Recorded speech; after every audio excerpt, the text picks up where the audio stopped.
రథసప్తమి ఎందుకు జరుపుకుంటారు, ఎలా వచ్చిందో తెలుసుకుందాం.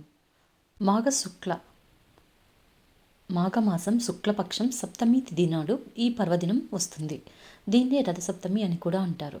సూర్యుడు 7 గుర్రాలపై రథంపై దక్షిణాయనం నుంచి పూర్వోత్తర దిశగా ప్రయాణం సాగిస్తున్నాడని భక్తులు విశ్వసిస్తారు.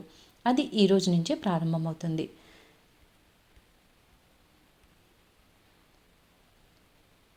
మేషం నుంచి మీనం వరకు వచ్చే 12 రాశుల్లో ప్రయాణిస్తాడు సూర్యుడు.